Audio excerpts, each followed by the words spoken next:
And it's quite okay if you're meditating and if you fall asleep.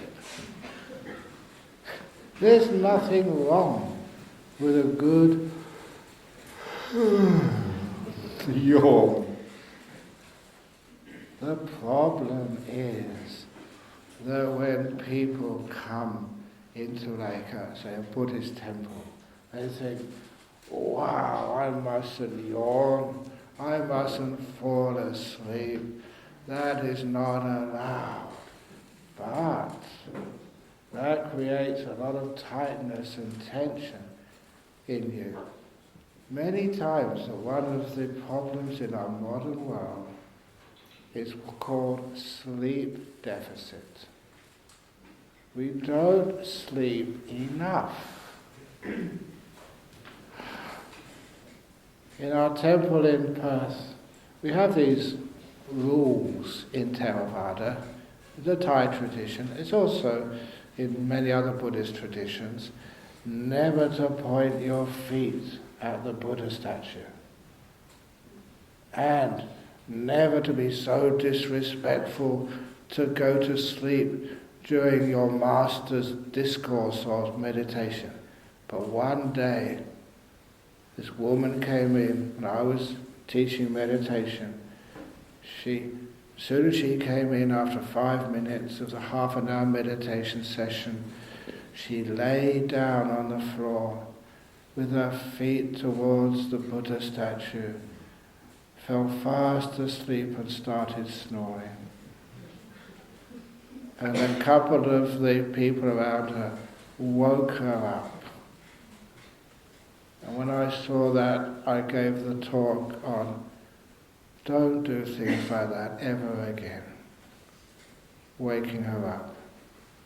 Because the woman had actually talked to me just beforehand that she was one of these victims of domestic abuse. She'd come, she was afraid to go to sleep in her house in case she might get assaulted.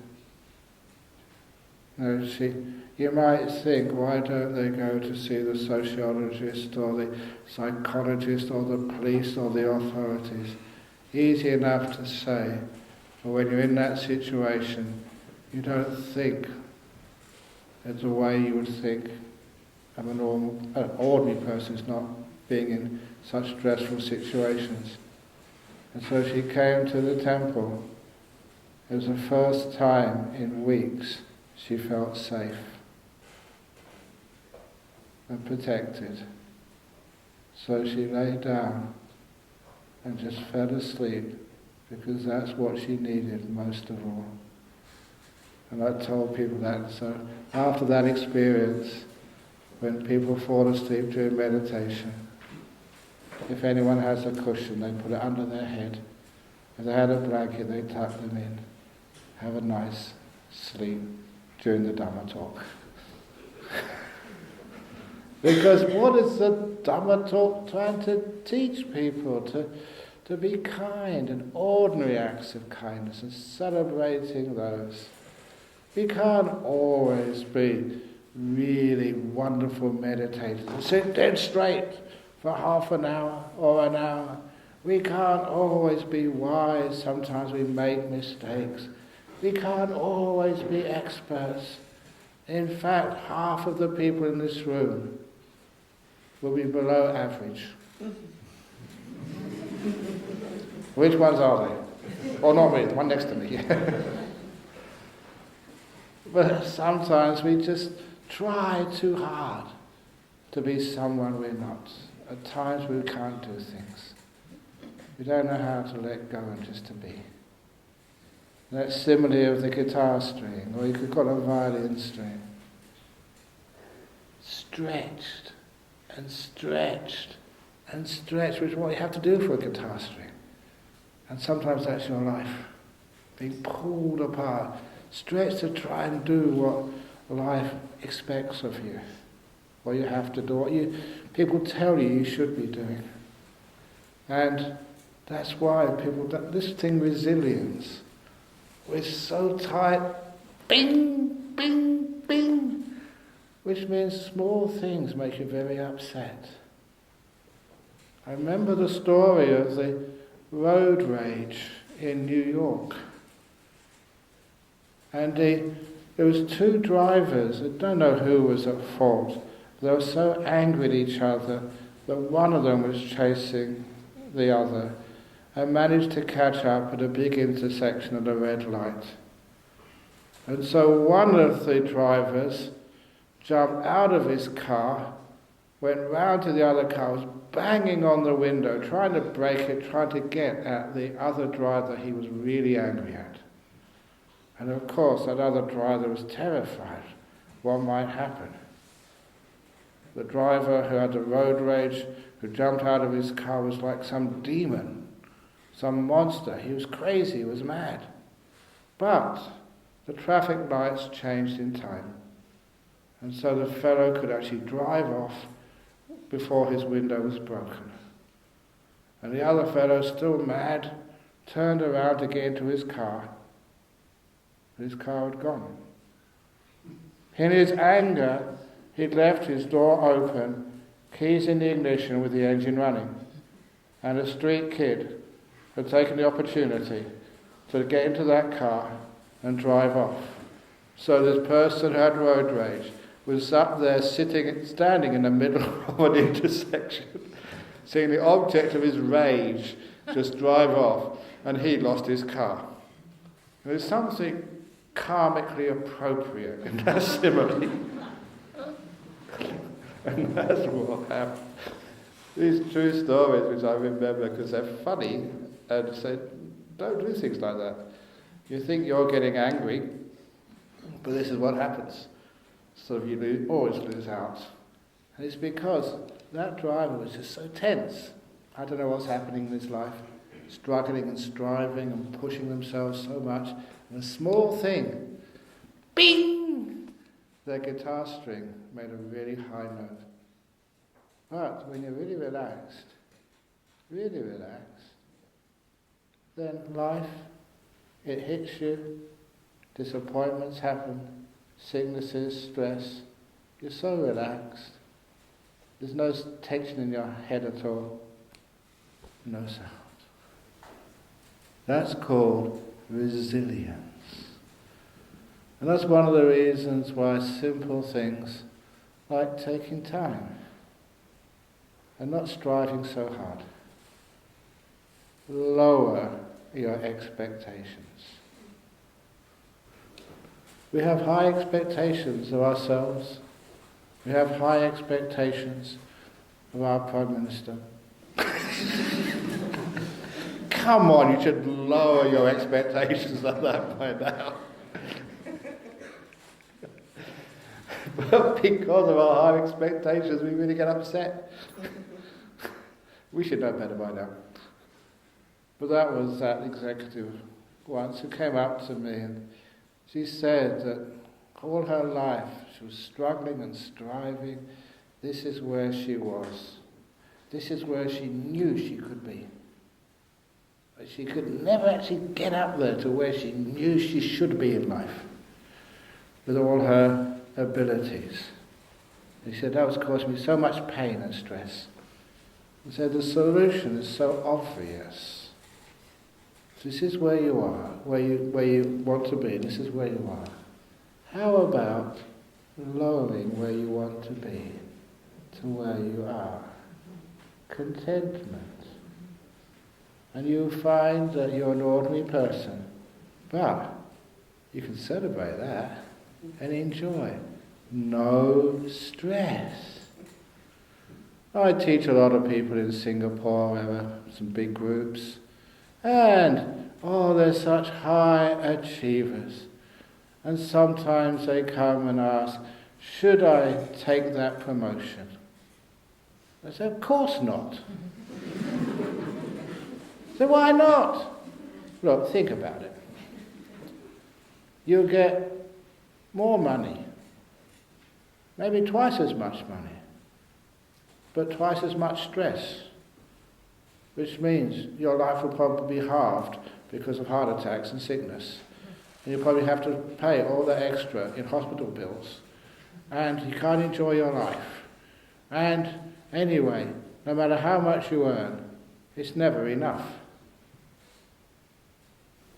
Look at Bill Gates, Mark Zuckerberg, whoever these amazing multi-billionaires are.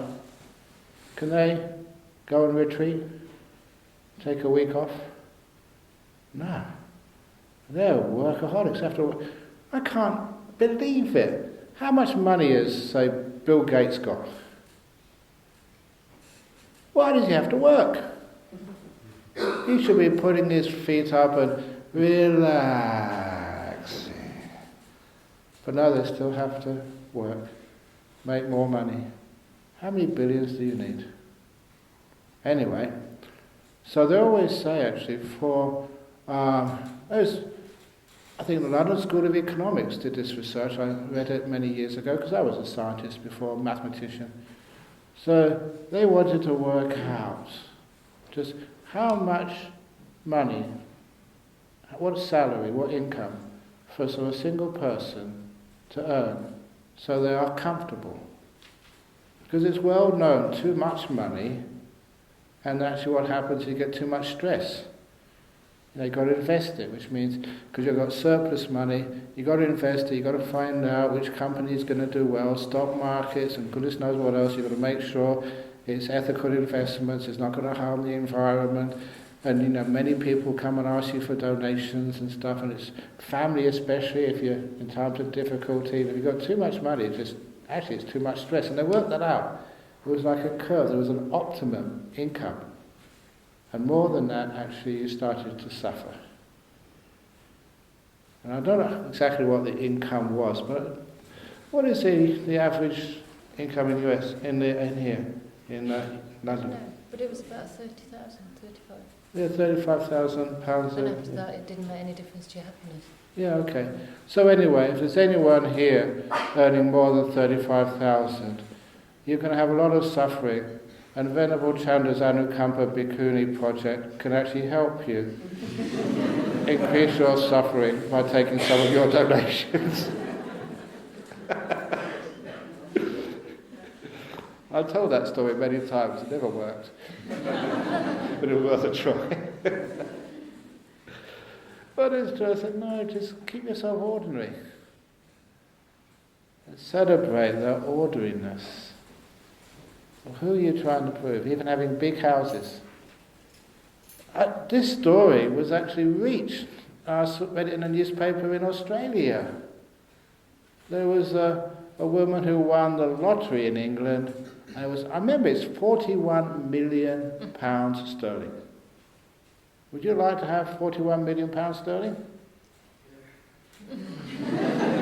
Stupid. People say that, share with everybody, but they never do. So anyway, what she wanted to do first of all, her dream was build a mansion in Sussex.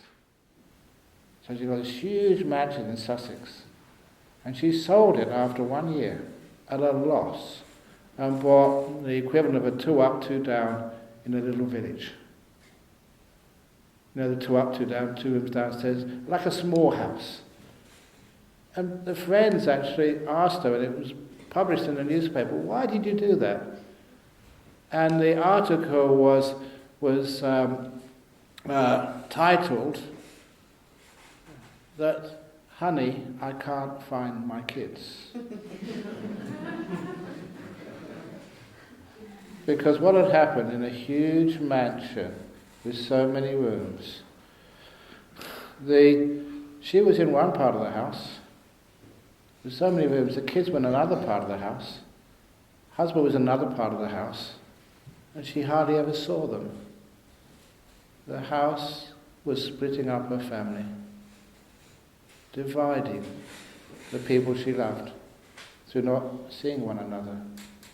That's why she bought a small house, so she could see her husband, see the kids many times during the day. And I thought just how wonderful that was. The tiny houses, the small apartments, where people actually can't get away from one another. I'm not sure about you, but I was brought up in a council flat in Acton, the poor part of Acton. The school I went to was called Derwent Water. Its real name was Dirty Water School, that's what we called it. And there was lots of migrants there from Africa, many from Poland.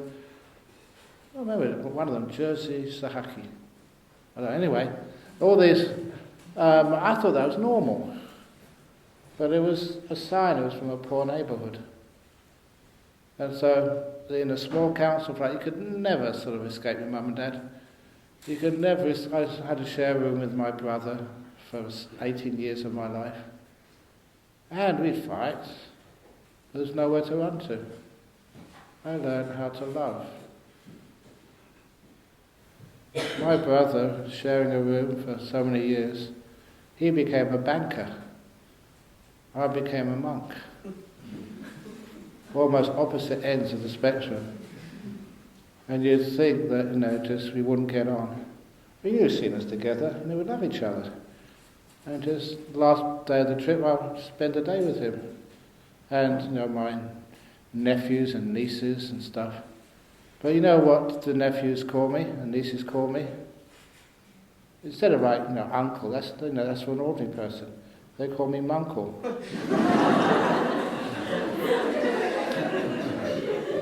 And Venerable Chandra's nieces and nephews call her Nunty. Not auntie, but Nunty. That's true, isn't it? Yes. So it's a wonderful thing. And why did that happen? And it was because we couldn't escape one another. We had to learn how to love. And one of the problems of our modern world, even in London, one son has their own room, a daughter has their own room. It separates the people we love, which means we don't learn the social skills of loving one another, accommodating one another. And later on in life, it leads to trying to find a partner in life. We get divorced, we separate.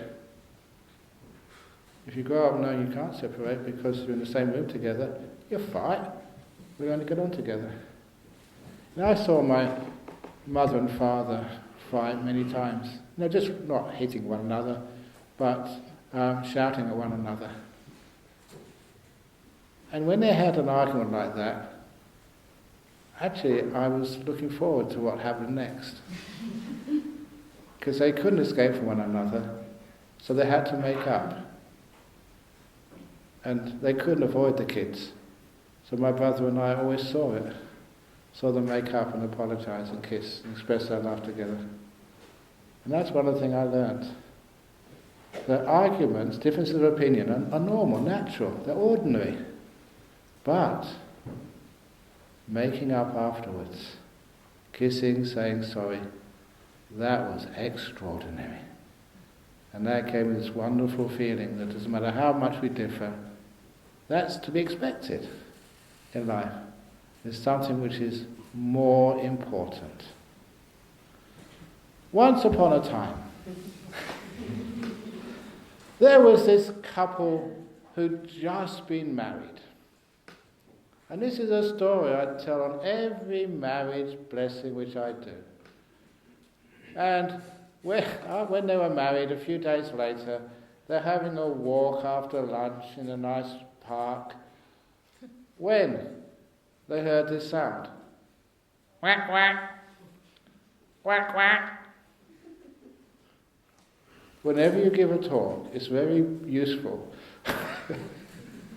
to do animal imitations or do something to draw people's attention. Quack, quack. And then the wife said, "Oh, darling, can you hear that? That's a chicken." He said, "Did you say chicken?" He said, "It was a chicken." "Darling, that's not a chicken. That is a duck." He said, No. I heard it. That is certainly a chicken." He said, "It can't be. It went quack, quack. Chickens don't go quack, quack. That was a duck."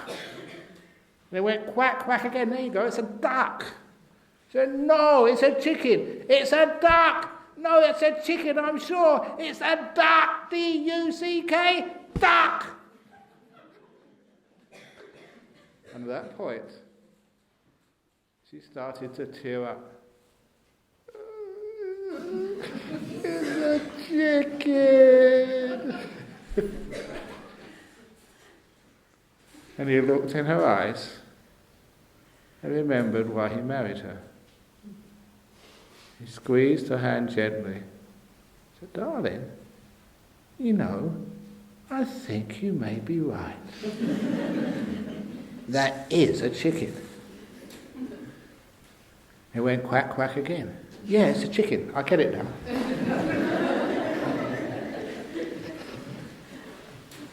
She said, thank you, darling. And they carried on their walk in happiness and peace. Now in that story, I change it around every now and again, who says what. In that story, the man was a smart fellow. For two reasons. First of all, who cares whether it's a chicken or a duck? Is that worth having an argument with the people you love? Is it? Of course not. He understood priorities. What's more important, love or an argument? Or being right? And how many times in your relationships, how many times do you have these stupid arguments on stupid things just because you have to be right? You know, there's nothing wrong with being wrong. So, first of all, he was smart because he had his priorities right. Number two, just because it goes quack quack does not necessarily mean it's a duck. When I first told this story, I said it could be a chicken from Fukushima nuclear disaster zone who's been mutated by the excessive radiation to go quack quack. That was a long shot. But of course, having told that story, people go on the internet and they found out, yeah, there are chickens who actually go quack quack. They found one because, true, I have the article, but it's over in Australia. That little orphan chick was brought up by a duck and being adopted in the family, and now it goes quack quack. It's a chicken, real chicken. It goes quack quack. That could have been the one. So all this time you think you may be right. Who knows? You know, it can be wrong. But the best thing was, of course, that they understood what was right. We were doing a fundraiser in Perth once, and this Malaysian girl came up to me and said, we stop whatever we're doing this afternoon because we want to help you raise funds for your nuns monastery or whatever we're building over there at the time. And I said, thank you very much. And no, this is my chance to say thank you to you. Because I'd done the marriage blessing for her maybe about 6 months before. And the first months of her marriage, she got very frustrated with her husband. Because every time they had a discussion on things which really matter in their marriage, the husband would just stand there and smile. Whenever she wanted to discuss something, he just would not participate. And it frustrated her so much that one day she said, look, why aren't you saying anything about the important issues of our relationship together? Why aren't you speaking? And he just looked at her and said the two words, quack, quack. And she really remembered then the advice I gave her when they first got married. That the love was more important than having these arguments which he sensed would actually be divisive. And she said they haven't had an argument since. They could discuss things, but not in an argument. Amazing, it's wonderful. I'm so pleased about that. But anyway, we always expect too much of ourselves and of each other. Our priorities of contentment and peace and compassion aren't met. And somebody reminded me of one of their favourite stories, which I told them. Again, these are all real stories. Oh, they chicken and duck, I made that up. But, it's real, that marriage which saved their marriage worked. But this was a time when I was a school teacher.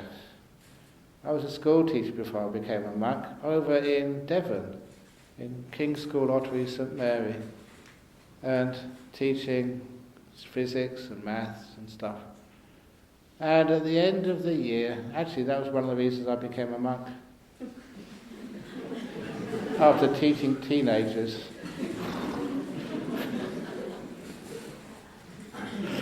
I was losing my hair anyway, so. No, I enjoyed being a monk. So anyway, that I had to set the end of the year exam. No, that's not. I had to give out the results.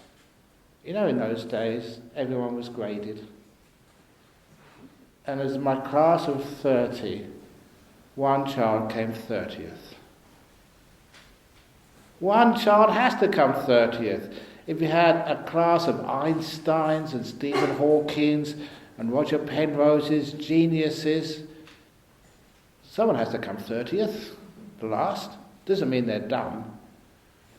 But when I gave out the results, I saw this was a boy. He got his results, bottom of the class. He never expected it. So you saw him look and look down. His shoulders are slumped. You could see the telltale signs of depression in a 14-year-old. You could read his mind. You need to have psychic powers. What am I going to tell my friends? They're going to call me dummy. What am I going to tell my parents? They're going to take away all my privileges, so I have to work harder. No more video games, no more going to football matches. Study is more important. The poor fellow was so upset. And they knew I was a Buddhist even then at school. That was 1972, 73. And even then, you know what I did once? You had to do the school assemblies. I don't know if they still do those these days. And so the principal asked me, you do the school assembly this week. Can I do whatever I want? I said, yeah. And so I did meditation. 73. 650 kids coming in to school. They didn't know what to expect. I said, I'm going to teach you meditation today. And so all sitting down on the floor of the assembly hall. Okay, just cross your legs. So they all did. Sort of straight backs, and it was like this, like a Mexican wavy thing. So all the kids straighten their backs. Chins down, close your eyes. And I led them through 5 minutes of breath meditation. And every one of those kids was quiet. Then afterwards, I said, now it's time to come out of meditation. And this is true, it's really impressive. At the end of that, they gave me an ovation. Every one of the kids started clapping. They'd never done anything like meditation before. And in 73, way before it was introduced in schools. And they felt something, which was a wonderful thing. And one of the teachers afterwards told me what would happen if one of the kids, say the 11-year-olds, there was a dual gender school. What if one of the kids started laughing, didn't cooperate? And that's when I came out in a sweat, because I knew if one kid wasn't silent, you'd have lost the whole class, the whole 650 kids. But I never expected that. So of course it never happened. That's another interesting part of psychology. What you're afraid of, you make happen. If you don't think it's going to happen, it usually doesn't. The mind is the forerunner of all things. The mind, if it thinks something's going to happen, you make it happen. Most of the time. So anyway, so at the end of the year, that this poor kid came bottom of the class. And I'm a compassionate man. I'm not going to let anyone just suffer like that and just leave him alone. I've got to help him. So I went up to him and I looked at him and said, you came bottom of the class. Yes, sir. He was very depressed.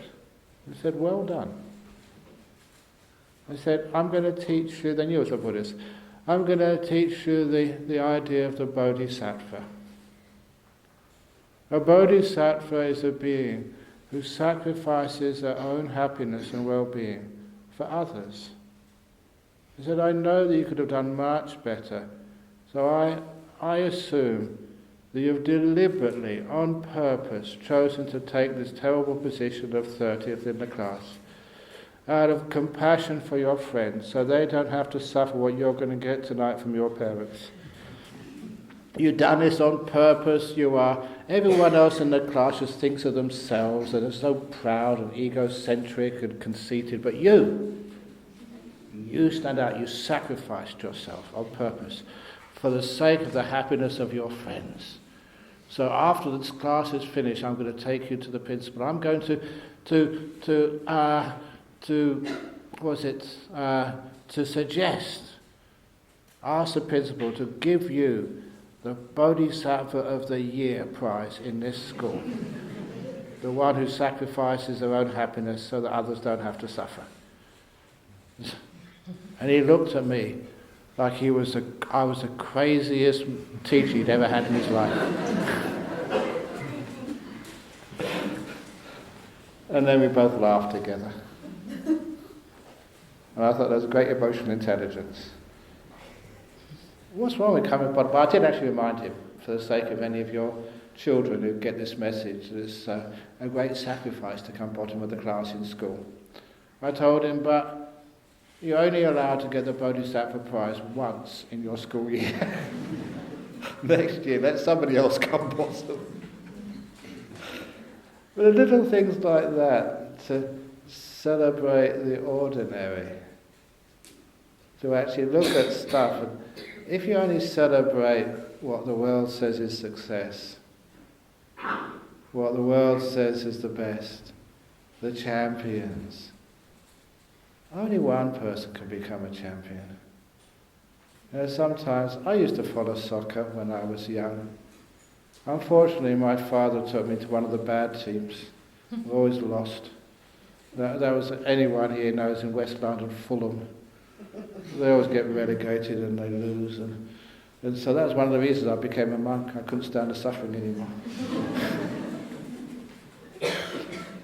But then sometimes people see all these World Cups and cricket World Cups. And does anyone follow cricket here? Most Sri okay. I was almost performed treason for Australia. Australia loved their cricket, but so does Sri Lanka. You know what I did once? The Australian cricket team were playing Australia in Perth, my hometown, and it was like a one-day international. And at the lunch interval, like at the half time, the Sri Lankan team were doing terribly. And out of desperation, they asked, are there any good monks, because a lot of them were Buddhist, are there any good Buddhist monks close by? And of course, I said, Ajahn Brahm, he's a really good monk. I said, okay, can you ask for what they call this pirate thread? This is this little white string which people wrap around their hands to give them good luck. Have you got any pirate thread here? You got some? No, around here? No, okay. But anyway, so they asked for some pirate thread for good luck. So I know my cricket, so I'm very happy to actually make and bless 12 pieces of this pirate thread. Because they have 11 people on the pitch, always the 12th man. So I got one for each of them. And I sent it to the cricket ground. You know what happened? The Sri Lankan team lost. But that was not important, because that was a warm-up for the World Cup cricket tournament. Actually, you had a World Cup cricket tournament in England recently, didn't you? Yeah, okay, so you know what I'm talking about. So this was the World Cup cricket tournament, and so I forgot about it. But in that cricket tournament, Sri Lanka did very well. And the final match was between Sri Lanka and Australia. And every Sri Lankan knows they won. Sri Lanka won. Oh, it was the first major tournament Sri Lanka had ever won in its existence. And there were celebrations on the streets. And even in Perth I saw the photograph of the captain, I still remember his name, Arjuna Ranatunga, holding up the World Cup. Celebrations throughout the whole island. And then I thought, oh my goodness, what have I done? There was my string on his wrist. And our whole team were having my string, which I had blessed, which was the cause of Australia losing the World Cup. If they'd have found out, I would have been deported, put in prison for treason. But it was actually good that sort of, the big teams sometimes lose, and that's wonderful. But anyway, the ordinary things of life is where we can actually celebrate this. I say you lose. I just like a good game. The last game of soccer I ever played in my life was when half time, our side was about 6-7-0 up. And I asked my captain, that's right, only 9 of the other side turned up. And so I asked my captain, can I go on the other side for the second half to make a game of it? And he swore at me. Winning was more important to him. And I just lost all my interest in competitive sports from that time on. It's not being a winner. Who wants to be a winner? But who wants to have lots of friends?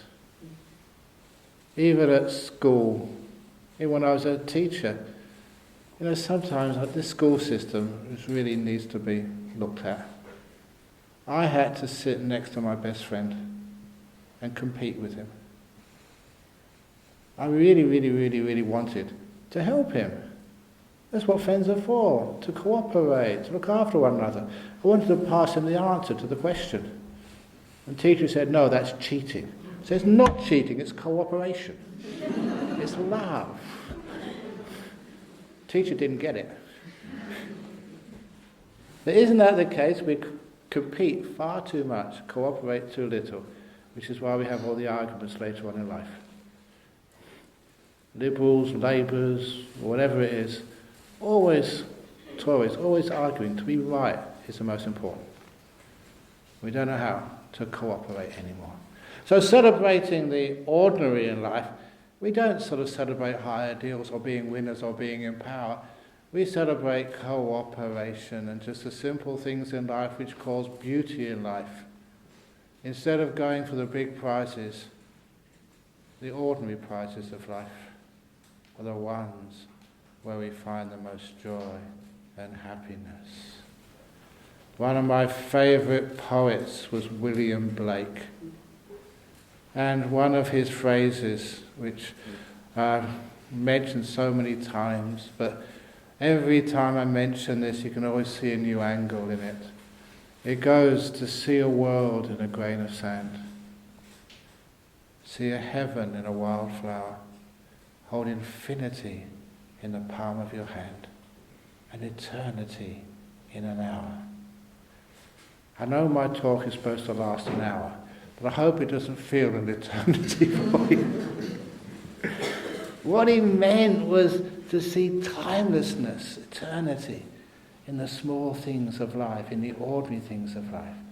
And of course, what does it mean to see a world in a grain of sand?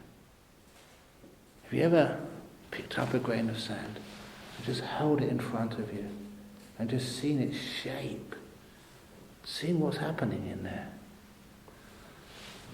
As a monk who does lots of meditation, had many, many, many weird experiences on this. One of the first times was when, just on a meditation retreat in Cambridge, 1970 would have been, we were allowed to go for a walk, a bit of exercise, before breakfast for 1 hour. And because I was studying up there, I knew the area, so I went straight to the botanical gardens. I thought they were open at that time, have a nice exercise, a nice walk. But every day, except for one, every day I got to the gate And at the gate, I was struck by this beautiful strand of bamboo. Any of you who know Chinese watercolours, they always feature lots of bamboo. Because there's something beautiful and slender and refined in them. Just, they bend under their own weight. They taper very gracefully to a point. And their colours, they're not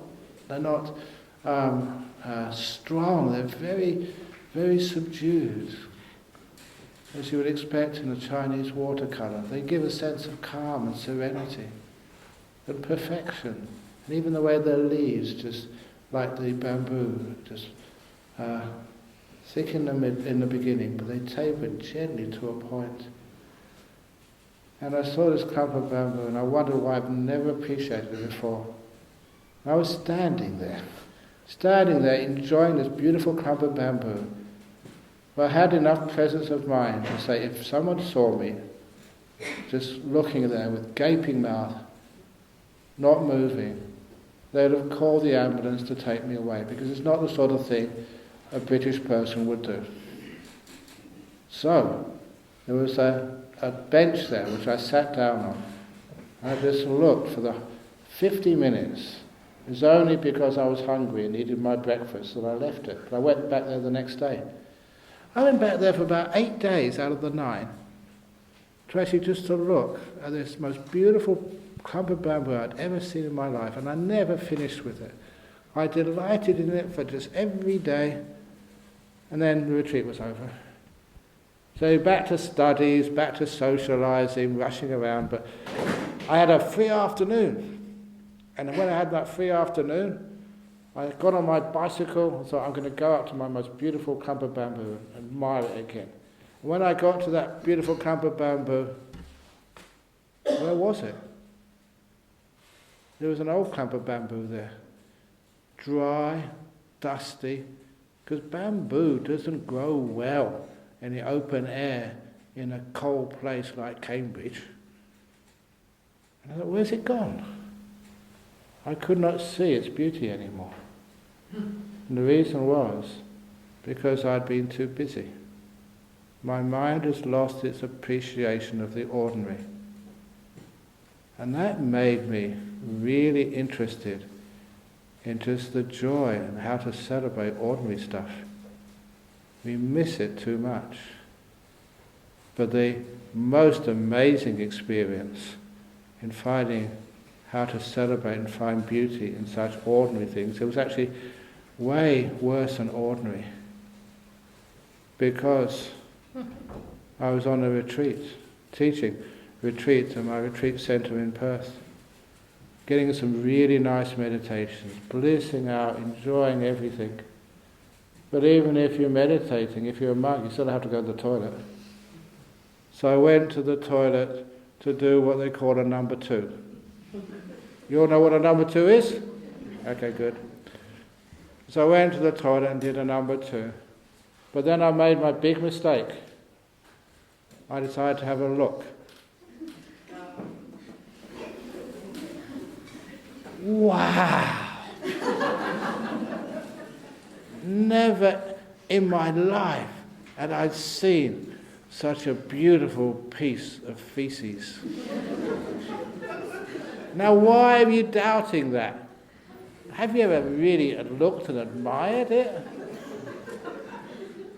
It was the way those little balls were actually stuck together. It was sort of something which I'd expected to see in a Tate gallery. Some sculptures, what like a Michelangelo could actually visualise. And there it was, floating in the bottom of this bowl. Next, the browns. It's not just one colour of brown. Check it out the next time you see it. There's the darker browns, the lighter browns, and just the way those different shades of browns interacted.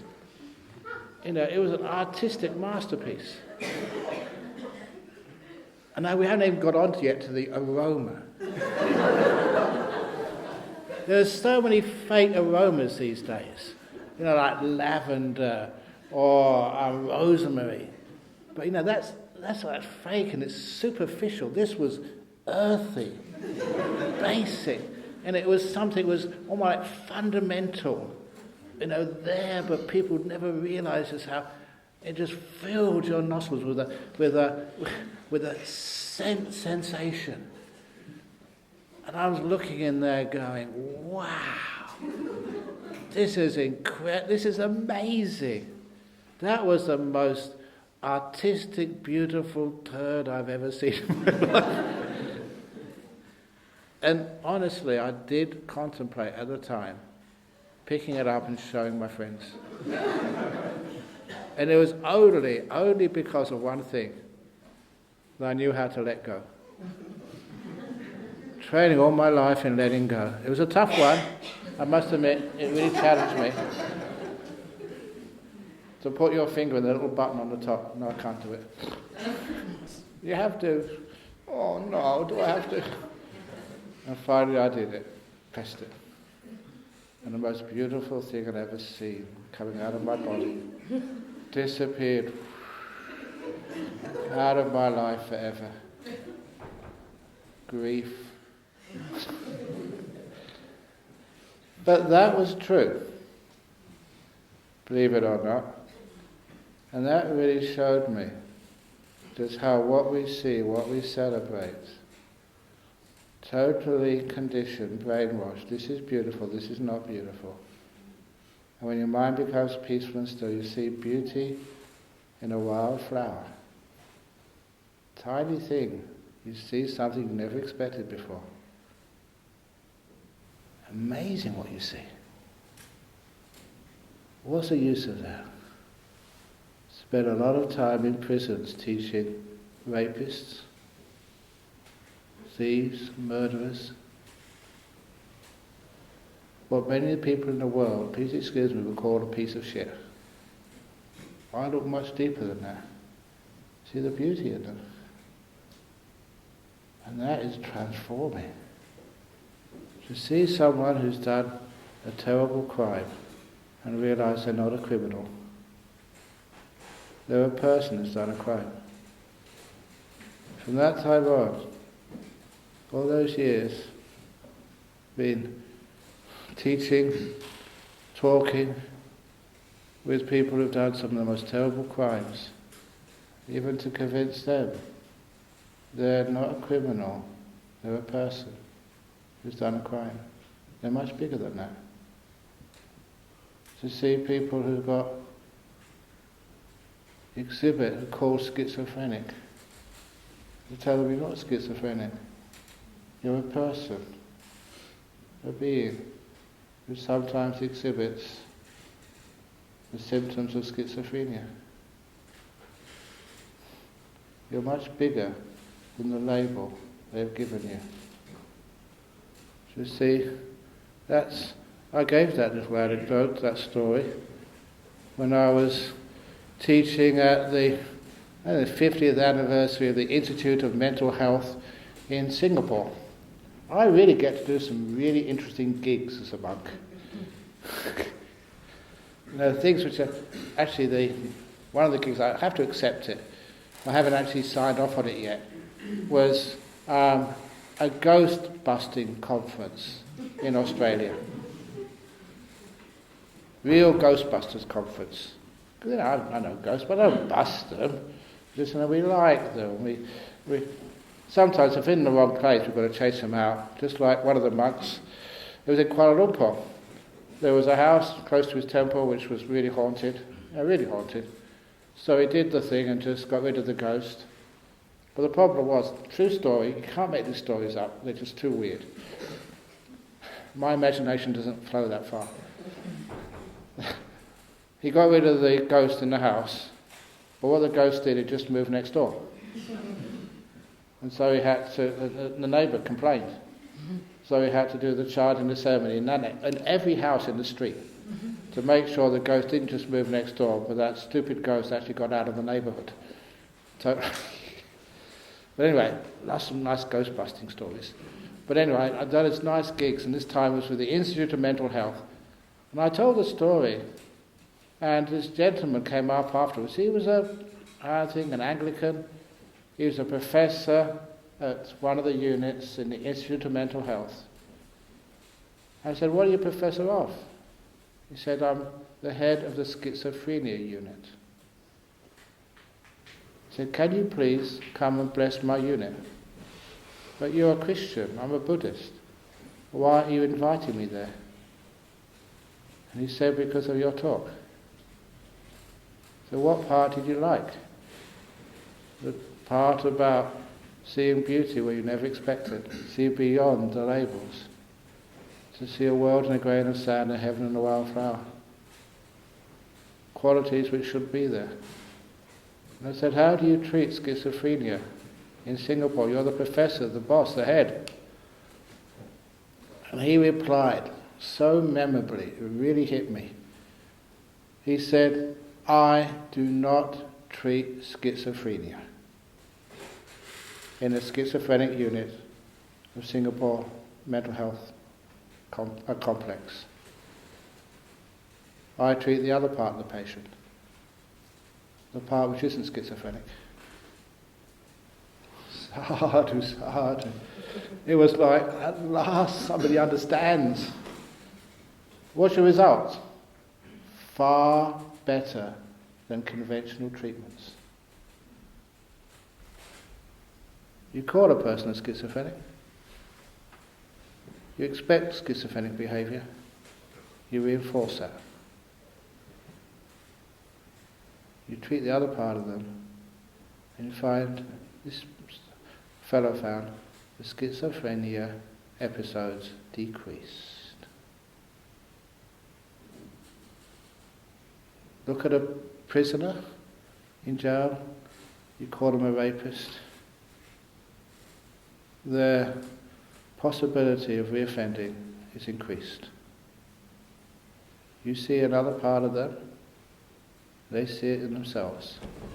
And they get what we call a bit of self-respect, enough to give forgiveness to themselves, or even some sort of healing.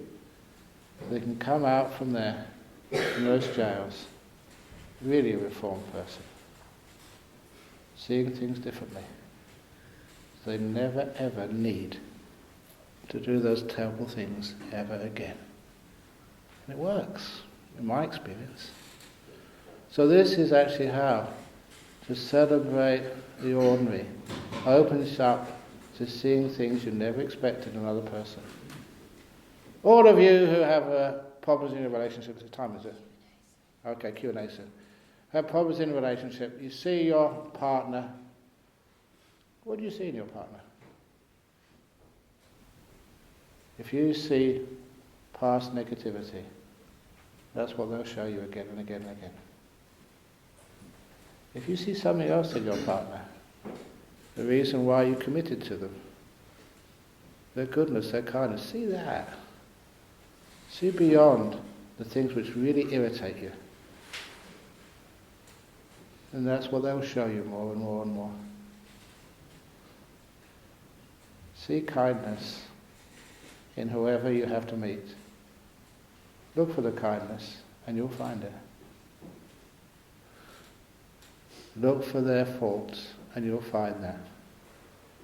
Last little story. That's one of my favourite ones. It became the first in my first book.